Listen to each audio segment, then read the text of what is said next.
나누면서 반드시 성취되는 언약이라는 제목으로 말씀을 나누고자 합니다.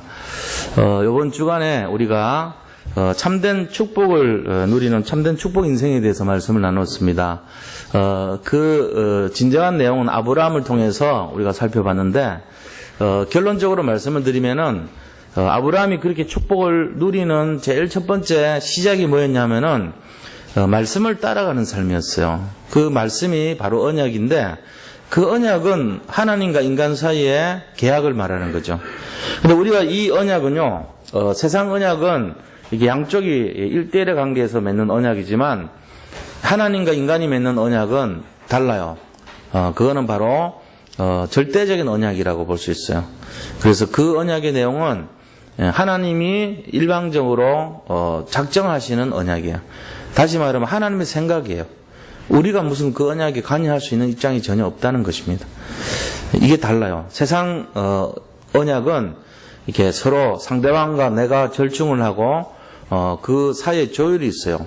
그래서 상대가 말을 하면은 이건 안 되고 나는 이 부분을 이렇게 해야 되겠다고 서로 합의를 봅니다. 근데 하나님과 맺은 언약은 다르게 표현하면 이런 거예요. 하나님의 계획이다. 인간의 계획은요? 없어요. 하나님의 계획이 언약이에요. 하나님께서 인간에게 이렇게 해주겠다. 그게 끝이에요. 그게 무슨 언약입니까? 그러니까 이게 이상한 특별한 언약이에요. 인간하고 하나님이 계약은 맺었는데 하나님의 완전한 100% 계획에 들어가 있는 거예요. 인간의 생각은 전혀 없어요. 그건 다르죠. 그럼 우리가 지금 예수님을 믿었는데 지금 살아가는 이 모습은 바로 하나님의 계획이라는 거 아닙니까? 우리가 뭐 계획을 세울 게 없다면서요. 우리는 제로예요. 하나님이 우리를 이렇게 만드신 거 아닙니까? 하나님이 허락하셔가지고 우리가 지금 이 모양으로 서 있는 거예요. 하나님의 허락 때문에 우리가 여기까지 와 있는 거예요. 그럼 어떻게 해야 되겠죠? 이 계획에 순종해야 돼요. 하나님 그거 틀렸습니다. 이거 아니에요. 이거 바꿔야 돼요. 이건 아니거든요. 하나님은 전능하신 분입니다. 그래서 우리가 그 계획에 순종하고 감사하고 오히려 계획을 따라가야 되는 거예요. 그래서 그 계획을 따르는 것이 뭐냐면은 말씀을 잡는 거야. 바로. 왜? 이게 계획이기 때문에. 그래서 언약을 잡는다는 말은 하나님 말씀을 따르는 데서부터 시작이 됩니다. 자, 근데 이것을 우리가 잘 봐야 되는 것이 이 복음은, 이 언약은, 하나님의 계획은 모든 것이에요. 충분해요. 완전해요. 이걸 알아야 돼요. 난 지금 만족하지 않는데요. 하나님 지금 내 모습은 충분하지 않는데요. 지금은 부족한데요. 그건 제 생각이고 우리 생각이죠. 하나님 그렇게 안 해요. 요셉을 감옥에 넣은 것도 하나님이시고, 요셉을 팔려가게 한 것도 하나님이시고, 요셉을 국무총리 되게 한 것도 하나님이세요. 지금 오늘 얘기가 그런 거 아닙니까? 그러니까 언약을 잡고 있는 사람은요, 부족한 게 없어요. 감옥에 가도요? 그렇습니다. 전쟁에 도망 다녀도 그렇습니다. 왕한테 쫓겨다녀요? 그렇습니다.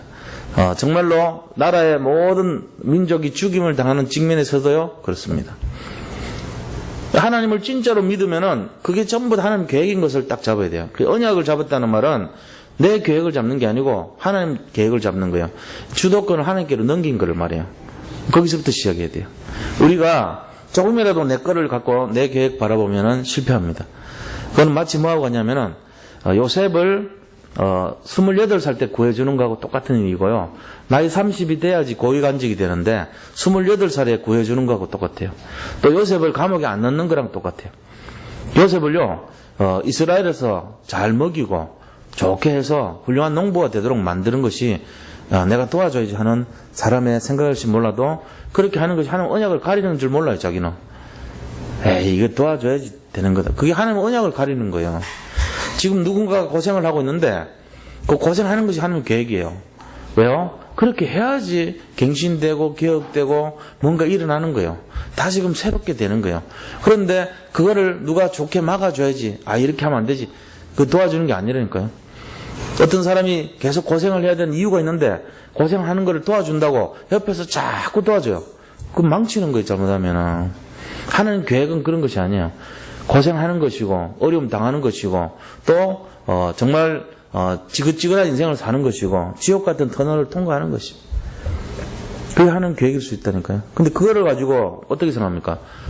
전부 다 나는 왜 이렇게 팔자가 사납냐 이렇게 보거든요. 나는 왜 이렇게 힘드냐 인생이. 전부 틀린 생각하는 거예요. 그거는 뭘 이해를 못하냐. 하나님의 계획이란 걸 이해를 못한 거예요.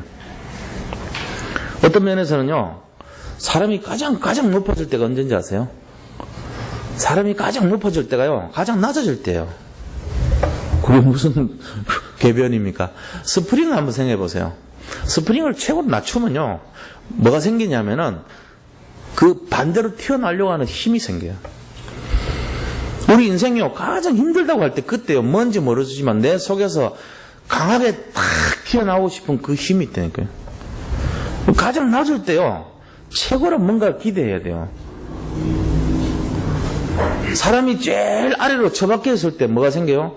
진짜로 최고로 올라오려고 하는 의욕이 있는 거예요. 오히려. 근데 가장 높아질 때는요.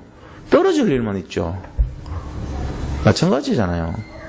그 단순한 거고 굉장히 간단한데 자기가 그 속에 들어가면요. 높아져 있으면요. 더 높을 걸 막 기대하고 살고요. 저 밑에 낮아지면요. 절망으로 빠져버려요. 완전히.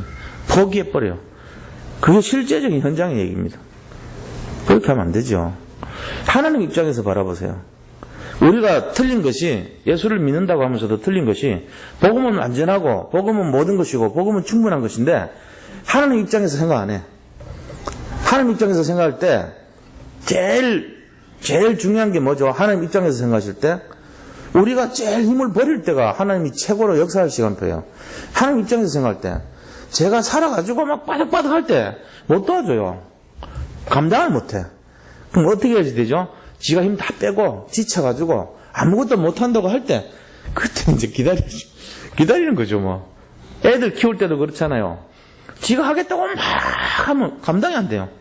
근데 이게 막 힘을 다 빼가지고 막 졸리고 힘 다 빠지고 이럴 때 다 안아주고 이제 내가 관리하는 시간표가 오는 거죠. 마찬가지예요. 이 실화인데요. 실제적으로 통계로 난 거예요. 고속도로에서 제일 많이 다친 사람이 누군지 아세요? 제일 많이 다친 사람들. 제일 많이 다친 사람이 누구냐면은 버스 달리는데도 제일 많이 다친 사람들이 있어요. 그게 누구냐면요. 뭔가 이렇게 고리 같은 거 잡고 자기 힘으로 견디려고 막 용서하는 사람들. 다 부러져요. 완전히. 여기가 다 나가고요. 완전히 다 나가요.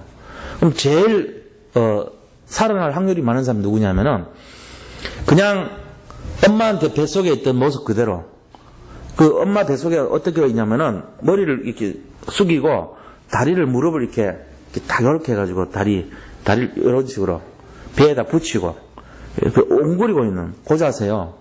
그렇게 해서 쏠리면 쏠린 대로 그냥 처박히는 사람이 제일 안 다쳐요. 희한하게. 근데 그거를 막 견뎌보겠다고 막 용서하는 사람들 제일 많이 다쳐요. 그게 뭐냐면은 우리가 주도권을 잡으면은 실패한다는 거예요. 하나님께 맡겨버려요. 그게 언약 잡은 사람의 모습입니다. 지금부터 우리가 모든 인생의 내용들을요, 진짜 주님께 맡기시기 바랍니다. 이게 중요한 내용입니다. 그래서 너무 많은 것을 계획을 세우지 마세요. 어떤 면에서는. 너무 많은 거 계획 세우면요, 잘 되면 교만해집니다. 안 되면요, 낙심해요. 근데 하나님께 맡기는 사람은요, 이렇게 가도 감사하고 저렇게 가도 감사해요. 내 인생 아니니까. 어차피 하나님 중심이니까. 하나님 보실 때 가장 최고로 힘쓰시고 역사할 때가 언제냐? 그 사람 힘 다 뺄 때예요. 자, 그럼 내 입장에서는 뭘 합니까? 오직 주님 바라볼 때예요. 그 말이잖아요. 그러면 환경에서는 어떤 상태입니까? 내가 모든 걸 다 포기한 상태예요. 모든 걸 포기했다 그러니까 힘을 뭐 나는 절망하고 막 낙심한 상태가 아니고 내 힘을 다 내려놓은 상태예요. 뭐 어떤 상태입니까? 히스기야 같이 하나님 제 능력은 여기까지입니다. 저는 이제 못합니다. 주님이 하세요. 이거거든요. 모세가요. 모든 상황 앞에서 무릎을 꿇었어요. 주님 바라봤어요. 그 상황이에요. 다윗이요. 도망 다니다가 죽일 상황인데도 안 죽여요. 하나님께 맡겼어요. 그 상황이에요. 요셉이요. 절망이 없이 계속 어떤 환경에 가더라도 하나님 중심으로 언약을 잡고 계속 따라갔던 그 상황이에요. 그러니까 우리가 성경에 있는 거 알면서도 본질을 못 놓치면 그렇게 모른단 말이에요. 그래서 오늘 얘기가 이 복음을, 언약을, 정말 하나님 계획을 잡은 사람은 분명히 개인 살립니다. 살아납니다. 그 다음에 시간표 되면은 현장 살립니다. 그 다음에 시간표 되면 시대를 살리게 됐어요. 이게 원리거든요. 그게 참된 축복 인생이에요. 그 결론적으로 이번 주 강담에서 이제 결론이 뭐냐? 맡기라는 거예요. 말씀을 따라서 말씀에 맡기라는 거예요. 그러면 성공하게 돼 있죠. 진짜 성공하는 게 그거예요. 그 25시 성공이 그거지, 내 능력으로 하는 건 24시 성공밖에 안 돼요.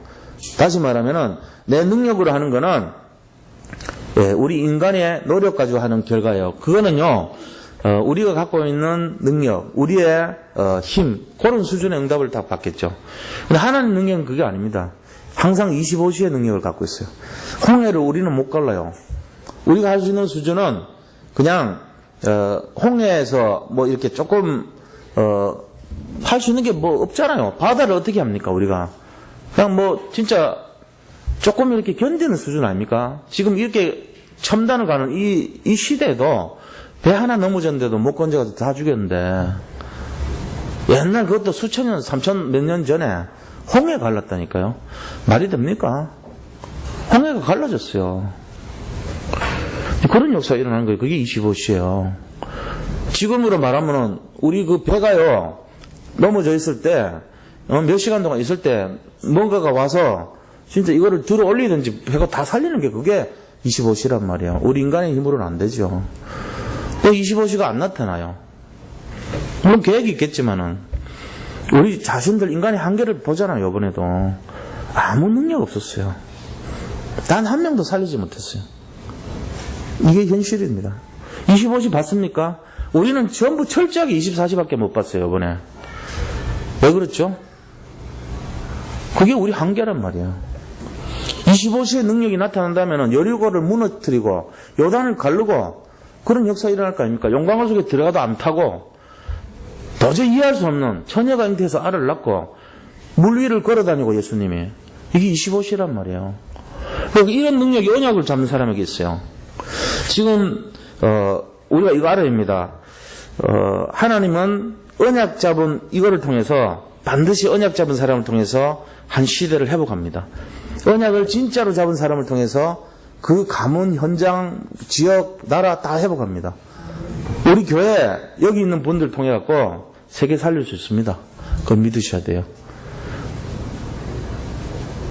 정말로 자갈치 시장에서 밤새도록 밤새 갖고 생선 팔고 이런 할머니들이 와가지고 저녁에 철학 기도 드렸던 그 힘이 지금 세계를 움직인 거예요. 그분들이 자기들 생각에는 뭐 그거 갖고 되겠다고 생각했어요? 안 된다고 생각했겠죠. 그런데 됐잖아요. 지금 되고 있잖아요. 그분들이 거기서 거의 다 돌아가셨어요. 그렇게 기도하던 분들이. 기도 제목이 뭐였냐? 교회 복음화, 그 다음에 렘넌트 복음화, 그 다음에 지역 복음화, 민족 복음화, 세계 복음화 했다니까요. 그때 기도 제목이 이 조그만 지하 35평에 있는 그 힘이 서울로, 일본으로, 저 미국으로 그거 됐어요. 실제로 그래도 다 됐잖아요. 그 사람들 자기들 집세 내는 것도 허덕거리는 그 시절에 기도 제목이 그렇게 잡았다니까. 언약 잡은 사람의 기도는 반드시 성취됩니다.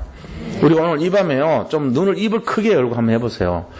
내 같은 교회가 아니고 내 같은 사람을 통해서 전 세계 복음화 됩니다. 그거 진짜 믿으셔야 돼요. 진짜 믿으면 반드시 성취됩니다. 이 축복 받으시기 바랍니다.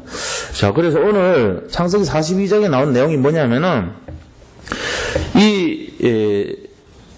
첫 번째로는요, 반드시 성취되는 언약입니다. 언약이 뭐라고 그랬죠? 언약이라는 뜻을 한마디로 알고 있어야 돼요. 언약이 뭐냐? 그럼 언약이 뭐 약속 아니냐? 맞습니다. 근데 언약을 그렇게 알면 안 돼요. 언약은요, 반드시 성취되는 언약할 때 언약은 하나님의 계획. 자, 한번 입을 열어서 얘기를 해보세요. 옆에 분들한테. 언약은 하나님의 계획입니다. 네, 하나님의 계획은 반드시 성취됩니다. 이렇게. 네, 그래서 언약을 잡으라 그러는 거예요. 반드시 성취돼요. 저 어떻게 성취되냐면은 요셉이요, 이 하나님의 꿈을 해석했는데 그대로 성취되죠. 요셉이 어떤 꿈을 꿨습니까?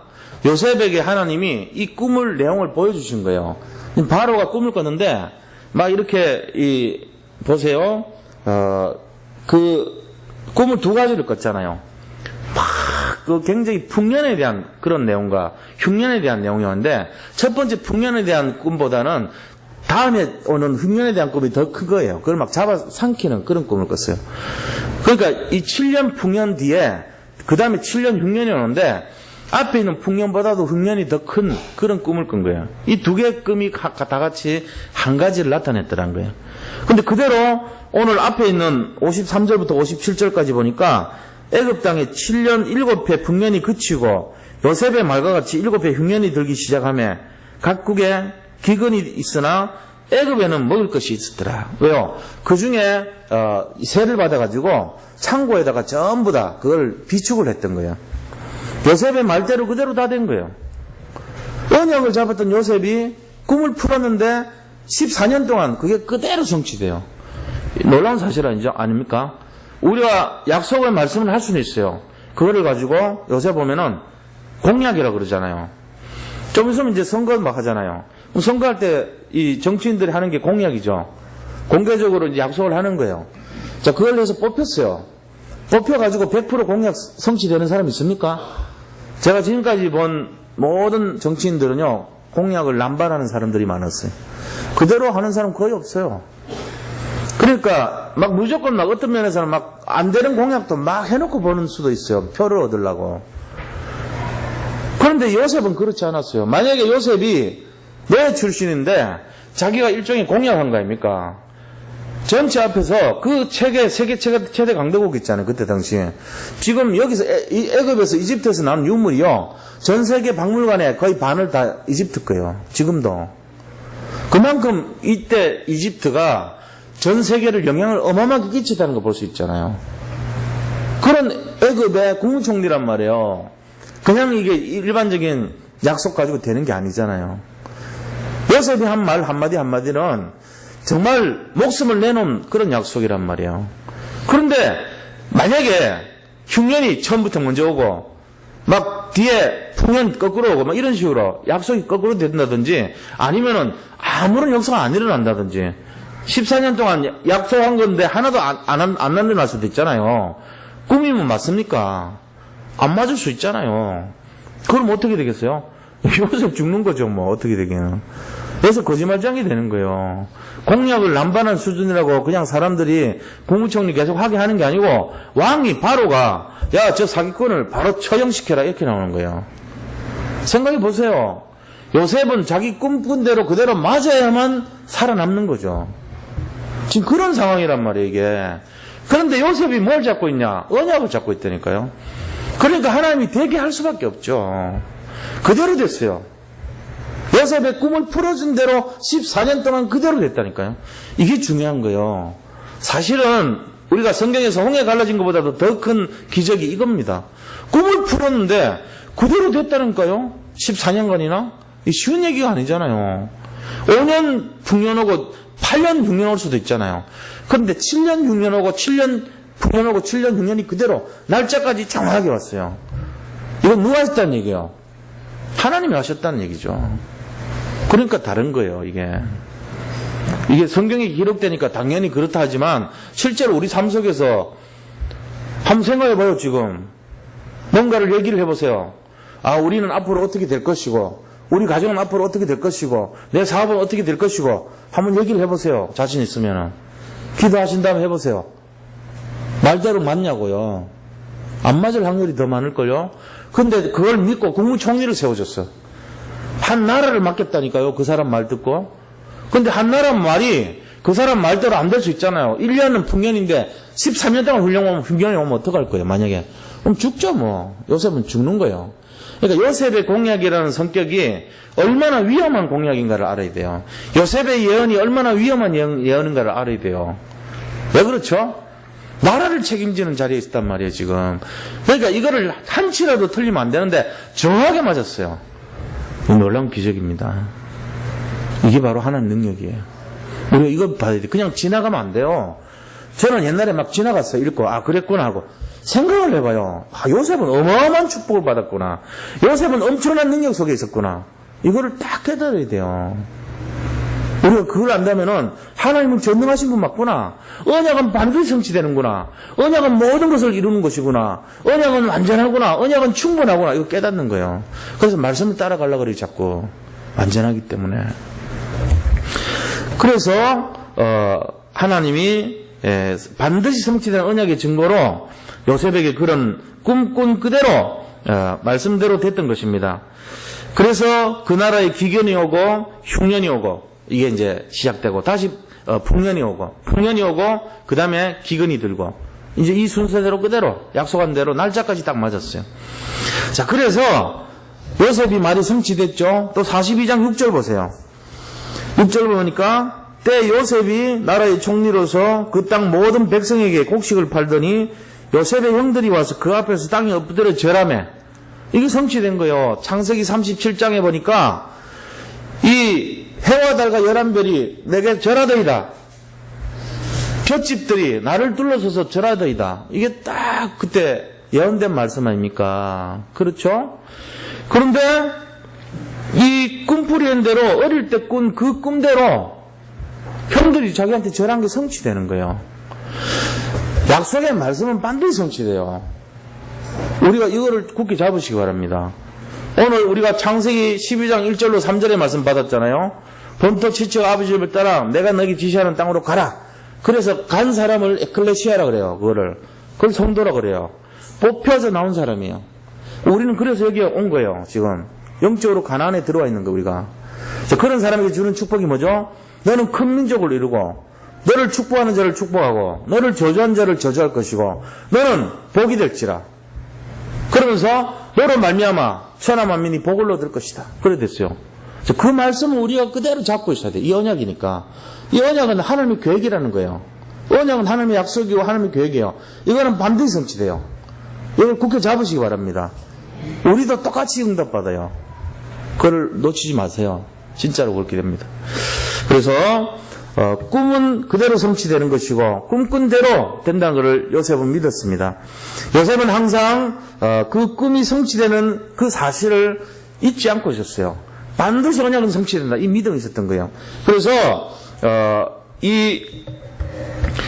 요셉이 그들에게 대하여 꾼 꿈을 생각하고 그들에게 말하되 너희는 정탐꾼들이라 이 나라의 틈을 엿보려고 왔느니라. 이제 요셉이 형들을 지혜를 사용해서 이렇게 뭔가를 이제 제시를 하고 있는 거죠. 옛날에 자기가 꿨던 그 꿈이 성취된 것을 보면서 이제 하나님의 지혜를 받아가지고 인도를 받고 있는 거예요. 이게 요셉이 일부러 그들을 골탕 먹이려고 그런 게 아니고 이들의 마음 속에 자기가 지적하면 안 되잖아요. 스스로 회개할 수 있는 시간표를 주는 거예요. 지금 요셉이 왜 자꾸 이게 이 형들을 막 모함을 하고 그 가방 이 자루 속에다가 곡식 자루 속에 돈을 다시 집어넣고 그 다음에 기구를 집어넣고 이러면서요 막 도둑놈처럼 막 몰아가요. 그런 일을 왜 하냐?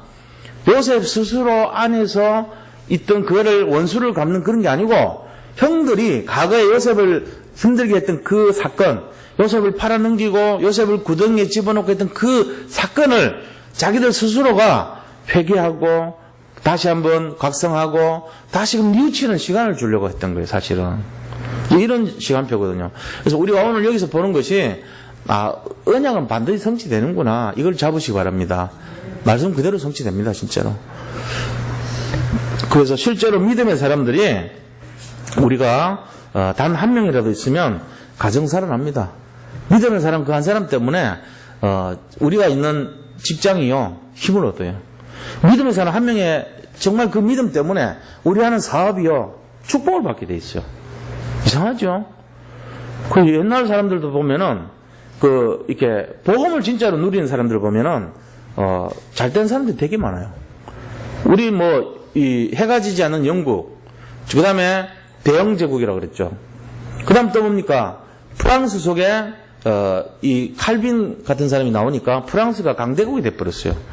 독일 나라에 루터가 정교회를 하는 사람이 한 명 딱 나오니까 독일이 세계 강대국이 돼버렸어요. 미국에 청교도가 들어가니까 미국이 전 세계 강대국이 돼버렸어요.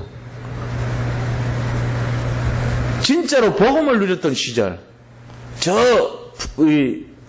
우리가 지금 알고 있는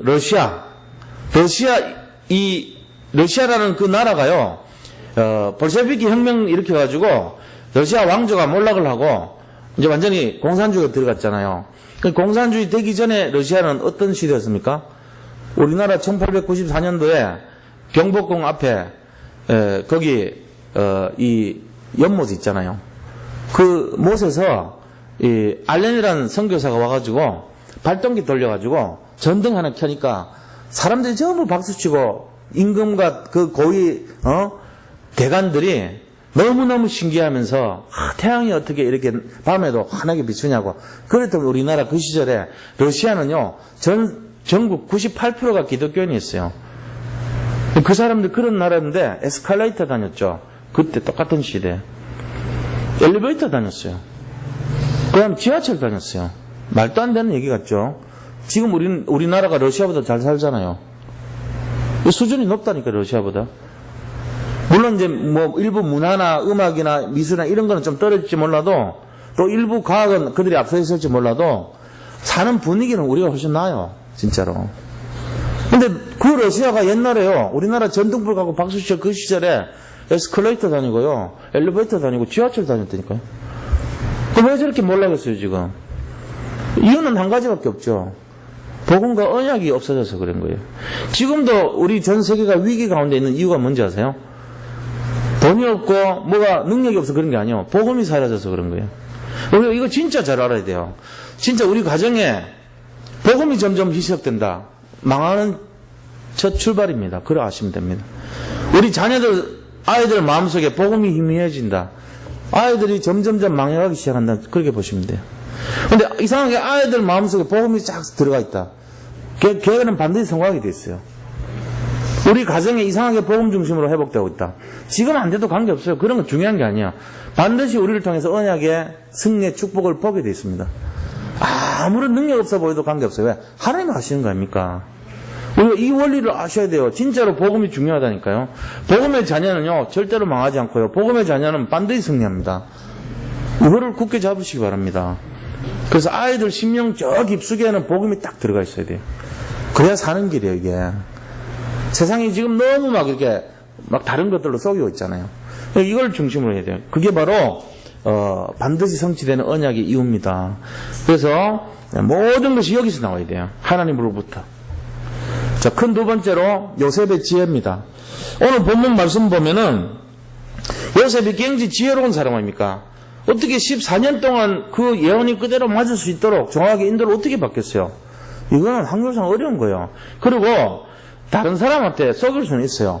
그냥 이렇게 좀 자기 동료나 뭐 이런 좀 약간 편한 사람, 뭐 자기 틀려도 나중에 해를 당하지 않을 사람하고 하는 거는 별 문제 안 돼요.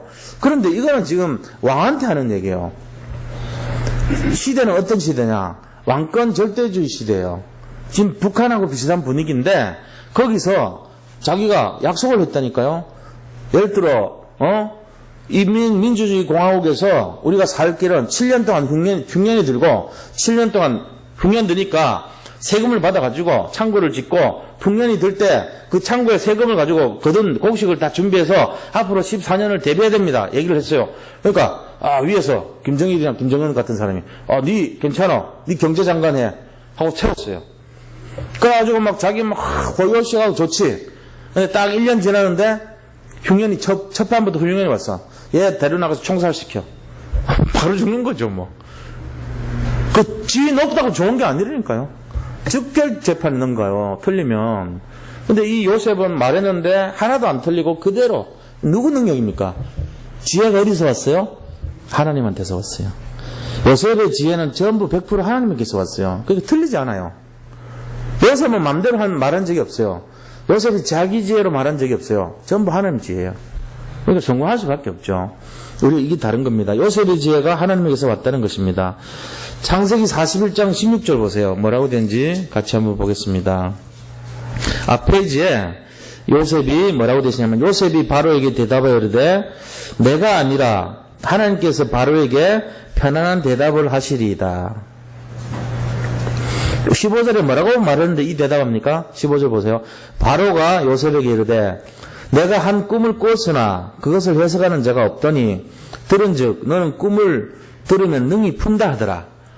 내가 들어보니까 네가 꿈을 잘 해석한다 그러는데 네 한번 풀어봐라. 그러니까 여기에 대한 대답을 이 요셉이 안 그런 척 하면서 제가 뭐 능력은 없지만 한번 풀어보겠습니다. 이렇게 겸손한 척 하면서 지를 내세워야 되는데 요셉이 그렇게 안 해요. 뭐라고 얘기합니까? 하나님께서 바로에게 편안한 대답을 하시리이다. 하나님 내세워요. 그리고 맞춰버렸다, 그거를. 하나님께서.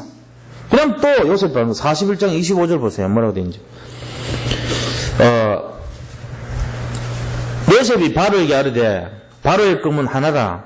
하나님이 그가 하실 일을 바로에게 보이심이니이다. 하나님이 하실 일을 바로에게 미리 보여줬다는 거예요.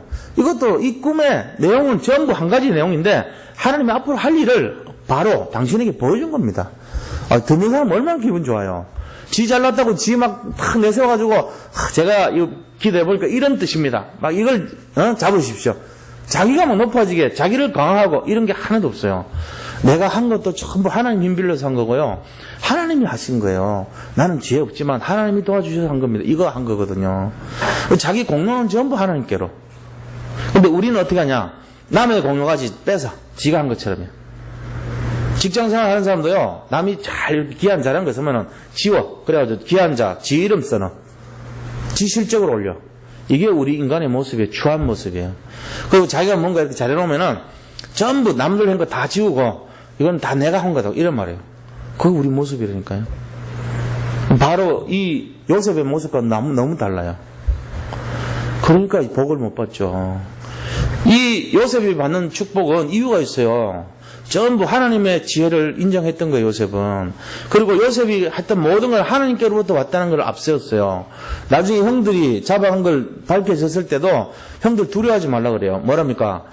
나를 애굽에 보낸 것은 당신들이 아니요 하나님이 하신 겁니다. 이런 말이에요. 요셉의 인생의 모든 고백은 하나님이 앞섰어요. 모든 공로는 하나님께 돌렸어요. 이게 진짜 복 없는 사람이에요. 저는 이렇게 우리 다락방 운동하면서 지금까지 오면서 가로채는 사람 되게 많이 봤습니다. 말은 한 번도 안 했습니다. 그 사람 앞에서. 근데 속으로 실망했습니다. 저런 사람이었구나.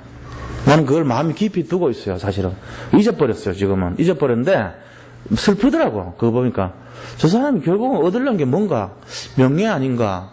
명예는 뭐가 따르죠? 돈이 따라와요. 명예가 높아지면 돈 따라오죠. 돈을 벌기 위해서 다락방 하는구나. 저 사람 그런 부흥이 되겠구나. 근데 그런 걸 자꾸 본단 말이에요. 그러니까 아니에요. 그거는 그런 식으로 하면은 바리새인이죠. 그건 아니라고 봐요. 자기가 좀 손해가 보더라도 자기가 진짜 좀 안 되더라도 하나님이 하신 것을 인정하고 다른 사람이 한 걸 높여주고 자기는 이름도 기억하지 않도록 감춰주고 그게 맞는 거예요. 근데 저도 보면 불쑥불쑥 나 자랑하는 게 많더라고요. 내 자신도 아직 멀었어요. 보면은 내 메시지 해놓고 가만히 들어보면은 너 요거 네 자랑하고 싶은 마음만 하고 들키더라고. 내가 참 부끄러울 때 많아요. 그런 것까지도 우리가 내려놔야 되거든. 내가 솔직한 얘기로 여기 이 앞에 보면 기도 있어요. 우리 정시 기도할 때 제 마음에 제일 걸리는 게 요 이름 적어놓은 거. 권영원 목사님, 사모님, 누구 사모님 이름. 이걸 왜 적어놨냐? 위에서 적으라 그랬어요. 내가 적으라 그런 게 아니고. 이름 담임 목사님, 아니면 부목사님 이름 되지. 그렇게 하지 말래요. 성도들한테 가르치래요. 내가 어쩔 수 없이 넣어놓은 거야. 성도들이 담임 목사 기도 안 하면 누가 복 받아요? 성도들이 부목사님 기도 안 하면 누가 복 받아요? 성도들이 원로 목사님 이름 제대로 하고 기도해야지. 그걸 빼먹고 기도하면은, 뭉뚱그려서 하면은, 제 개인으로 볼 때는 1000번이고 10,000번이고 빼버리고 싶어요. 근데 왜 넣냐? 여기 계신 분들 위해서 넣는 거예요, 저는. 이거는 뭘로 해가 적었죠? 실제로 정식 기도할 때 기도의 모범을 보라는 거예요. 사람 이름 불러가면서 기도하시라고요. 그래서 넣는 거예요. 남들은 오해할지 몰라요. 유양희 목사님도 보면 자기 이름 빼고 기도하더라고. 내가 속마음 알지. 참 겸손한 마음이구나. 그게 좋은 건 아니에요. 왜냐? 이거는 전체가는 공기도고 하나의 모델을 제시한 거에 지나지 않아요. 나를 높이려는 생각 전혀 없어요, 저는. 만약에 제가 그랬다면 이런 거 쓰지도 않았어요, 저는. 잘 모르는 사람들이 그렇게 오해할 수 있어. 수준 낮은 거예요, 그게. 그게 아닙니다. 교회에서 담임 목회자를 놓고 기도 안 하면 그거 틀린 거예요. 자기 복 못 받는 거죠. 제가 기도 받아먹어서 뭐 할 건데요? 영적으로 제가 바로 서 있고, 영적으로 정말 인도를 잘 받고, 그래 하려는 거죠. 여기 있는 분들하고 같이 동력하는 의미로. 그래서 적어 놓은 거예요, 좀. 오해하면 안 돼요. 잘 모르는 수준 낮은 생각하면 안 돼요. 우리가 그런 차원은 넘어선 거 이미. 해도 되고 안 해도 상관없어요. 그러나 본인 생각하면요, 진짜 목사님 중심으로 다 힘을 모아주고 기도해야 돼요. 그걸 가르쳐야 될 책임이 저한테 있어요. 그래서 하는 거예요. 그 제가 이걸 일일이 달아다니면서 설명해야 됩니까? 그래서 가르쳐야 됩니까? 그건 아니잖아요. 우리 자신들이요, 항상 하나님 중심으로 나가야 돼요. 하나님 앞에 내가 낮아지고 하나님 앞에 내가 겸손해지고 모든 공로를 하나님께 돌리고 이웃 사람을 높여주고 이게 돼야 돼요. 이게. 그래야 제대로 돼가는 거예요. 정말로 복음 정신은 그런 거예요. 내가 일을 시컷 해가지고 공로를 이 사람한테 주는 거예요. 사실은. 나는 사라지는 것이에요. 그게 맞는 거예요. 복음 정신은. 근데 있는 것도 뺏어. 지가 한 것처럼. 둘이 같이 전도해놓고는 다른 사람 한 거를 지 걸로 가로채. 그런 사람 난 많이 봤거든. 진짜 그 하나님 앞에서 회개해야 됩니다. 남들이 한 걸 일부러 띄워주고 나는 거기 근처에 있지도 않았다는 것처럼 그런 하는 사람 내가 본 적이 없다니까. 전부 지가 했어. 그래서 결론이 뭔데요? 결론은 세 가지죠. 뭐 돈과 명예와 인기 뭐 이런 거 아니겠어요? 그리고 결론적으로 자리 뭐 이런 거죠. 뭐 난 그런 거 주면 안 받아요. 저는 그런 식으로 주는 거는 더러워서 못 받겠어요. 하나님께 직접 받고 싶어요. 저는 착하고 충성된 종아, 네가 작은 것에 충성하였으니까 잘하였도다. 그 마음 받고 싶어요. 제 존재가 아무리 몰라도 상관없어요. 그런 마음이 돼야 될 것 같아요. 요셉은 그런 지혜를 가졌다고. 그래서 제가 그 사실을 안 때부터 진짜 이거를 가지고 늘 살라 그래요. 잘 안 되지만 우리 모든 성도님들도 요셉의 지혜를 배우시기 바랍니다. 나가 아니고 하나님입니다. 그거 되면 성공하거든요. 반드시 그렇게 하셔야 돼요. 우리에게 부족한 것을 가지고 우리가 자꾸 가지려고 그러는 거예요. 우리에게 없는 것을 가지고 내가 가지려고 그럴 때 문제가 일어나요. 그렇게 하면 안 돼요. 주님을 항상 인정하고 높일 때 내게 그때 올라가요. 내가 부족한 것을 내가 가지려고 그럴 때 욕심과 동기와 그 잘못된 것이 드러난 거예요. 그렇게 되면 다 실패합니다. 그게 아니고 내가 진짜 가지고 싶으면 하나님을 높이세요. 내가 정말 얻고 싶으면 하나님을 앞세우세요. 그러면 성공합니다. 나는 어떡하라고요? 없어지는 게 좋아요. 그냥 쓰임 받다가 지도새도 모르게. 그래서 우리 예원교회에 고정찬 장로님이라는 분이 있어요. 고정찬 장로님이라는 분이 부산에서 복음운동할 때, 전도운동할 때 정문준 목사님이 어떤 분인가를 봤던 분이에요.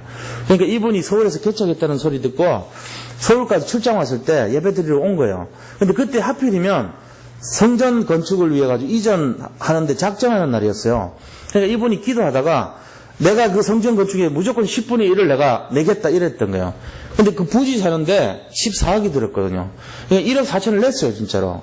자기 교회도 아닌데 한번 출장 왔다가 서울에서 이제 몇 달 머무른 동안에 이제 계속 왔겠죠. 그래가지고 하고 헌금을 낸 거예요. 나머지 한 12억 6천만 원 남았잖아요. 근데 그런 돈도 낼 사람이 단 한 명도 없었어. 왜냐하면은 거기에 사는 사람들이 전부 그때 목동 판자촌 산떡맥에 있는 사람들이 그 교인들이었다고요. 5층에 있을 때 구성원들이 그랬단 말이야. 목동 아파트 생기기 전이었으니까. 전부 못 사는 사람들이야, 전부 다. 너무너무 힘든 사람들이. 그럼 돈 넣을 수가 있나요? 근근히 밥 먹고 사는 게 단데. 거기서 냉차 장사, 아이스크림 장사, 번데기 장사 이러고 사는데 뭐 할 게 있겠어요. 예를 들면 근데 그분이요, 이게 나중에 끝까지 내는 게 없으니까 시일은 다가오고 계약은 해놓고 계약금 떼이게 생겼어요. 그 정도까지 가니까 이분이 자기 재산의 전체를 해가지고 14억 다 냈어요. 그래가지고 예원교 장로가 되는데, 첫 번째 장로 되는데, 제가 그 다음에 몇 년 있다 갔거든요, 그 교회를.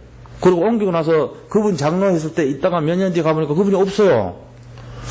나중에 얘기 들었어. 이분이 어디 갔냐 했더니, 그분 어머니가 권사님인데 아들을 보고, 야 정찬아, 네가 웬만하면 그 교회에서 이제 좀 떠날 때가 안 됐냐 그러더래요. 왜 그러십니까? 그러니까 야, 네 그 교회에 있으면 네 그게 전설이 돼. 그 교회에서 14억 네가 다 낸 거 다 알고 있어. 그럼 네가 하나님께 영광 돌린 것이 아니고 네가 영광 받아먹고 사는 거야. 그럼 네는 그냥 그걸로 헌신했으니까 됐어. 네 재산 갖고 그 교회 세운데 쓰임 받았으면 됐어. 그 영광 네가 계속 받지 마. 떠나. 이래가지고 다른 교회로 옮겼어요. 그 가정이 좀 다르죠. 축복받더라고. 그래가지고 그 아들이 검사가 됐고요. 그 집이 망한 게 아니에요. 또 인천에서 무슨 페인트 공장 사장님이 됐어요. 그 가정 그냥 잘 살아요. 그리고 정원정 목사님 아들, 농아인 아들, 정주원이를 국민학교 6학년 때 미국 데려가가지고 거기서 밥 먹이고 학교 다니게 하고 대학교까지 졸업시켰어요. 이분이 돈 다 대줬어요. 그리고 자기 이름 전혀 내색도 안 해요. 우리 교회 무슨 행사 초청해도 잘 안 와요. 그랬던 분이에요. 내가 그걸 보면서 느낀 게 진짜 복음은 그런 것이구나. 세상 사람들은 남고도 가로채가지고 자기 이름 내고 생색 내고 안 알아주면 섭섭하고 이런 판국에 야, 저 사람 멋있다 싶더라고. 내 속으로. 내가 장로가 되면 좀 저렇게 됐으면 좋겠다 싶더라고. 내가 뭐 그렇게 돈도 못 벌었어요. 저도 못했어요. 근데 마음은 그렇게 살고 싶었어요. 진짜. 제가 어떤 동기로 이런 얘기 하는 거 아닙니다. 뭐냐면은 모든 영광은 하나님께, 나는 사라지는 거야. 그렇게 해야 돼요. 제 말이 너무 벅찰지도 모릅니다. 그러나 그런 게 아닙니다. 우리가 믿는 사람들 아닙니까? 나중에 하나님 앞에 서야 되잖아요. 전부. 그 마음으로 제가 말씀드린 거예요. 자, 그래서 이 성령에 감동된 사람이었어요. 요셉은 성령에 감동됐기 때문에 지혜 충만하고 믿음 충만하고 성령인도 충만한 사람이에요. 자, 이런 사람은 뭐를 받냐? 25시의 응답을 받게 돼 있습니다. 성령의 감동을 받고 성령의 지혜를 받고 성령의 인도를 받는 사람이 25시 응답 받아요. 그러니까 하나님의 능력을 받는 거예요. 그렇게 하면서 형들이 자기들 스스로 뉘우칠 수 있도록 그렇게 시간표를 잡고 가는 것입니다. 요셉의 모든 지혜가 어디서 왔냐? 하나님께로부터 시작됐습니다. 오늘 두 번째 메시지는 이거를 잡으시기 바랍니다.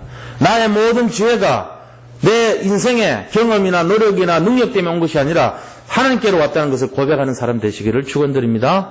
그거 되면 성공해요. 우리 자식들에게 세상의 능력 때문에 네가 지혜롭다 생각하지 말고 하나님이 너에게 지혜를 주셨다는 그거를 자꾸 심어줘야 됩니다. 그렇게 해야지 성공하는 아이 돼요. 그리고 남들을 배려하고 남들을 높이고 하나님을 높이는 사람 되게 그렇게 만들어야 돼요. 어떤 것도 지 걸로 만들고 지가 잘났다고 얘기하고 자 남들 것 공로를 다 뺏고 그 사람 재앙이 임한 겁니다. 그 심령 속에 저주가 임한 거예요.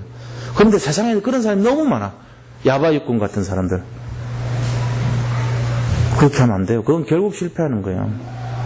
결정적인 순간에 안 씁니다. 누가 쓰겠어요? 그 실체를 알면은 안 쓰게 돼 있어요.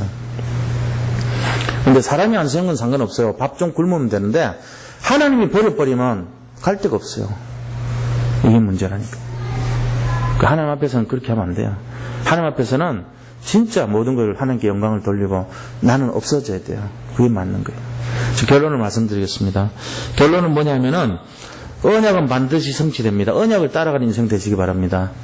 언약은 뭡니까? 언약은 하나님의 계획입니다. 이거 진짜 알아야 돼요. 나 이거 몰라가지고 한 10년 고생한 것 같아요. 언약은 하나님의 계획입니다. 이거 완전히 기억하세요. 머릿속에. 언약이 뭐죠? 하나님의 계획입니다. 언약을 잡으세요. 언약은 뭡니까? 하나님의 계획입니다. 자, 그러면 예수 그리스도가 우리하고 맺은 언약은 어떤 겁니까? 예수님을 믿으면 승리하고 예수님을 믿으면 구원받는 거. 그게 언약이에요.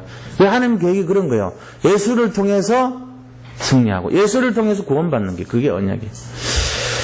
자, 이 언약 중심의 삶이 되시길 바랍니다. 그 다음 두 번째는 성령의 인도를 받으면 됩니다. 성령의 인도 받으면 지혜가 충만해집니다. 성령이 주는 지혜를 누리시기 바랍니다. 그러려면 어떻게 해야 되냐고요? 기도의 사람이 돼야 돼요. 말씀 따라가는 사람, 기도 따라가는 사람. 이 두 가지 기억하시기 바랍니다. 언약은 반드시 성취됩니다. 성령은 지혜의 영입니다. 그래서 지혜가 충만하게 되어 있습니다. 이게 결론입니다. 우리가 뭘 어떻게 살아야 되겠는가 하는 거예요. 그게 바로 말씀 따라가고 기도해서 성령의 충만을 입는 사람이 되어야 되겠다. 누구한테 배우냐? 요셉을 통해서.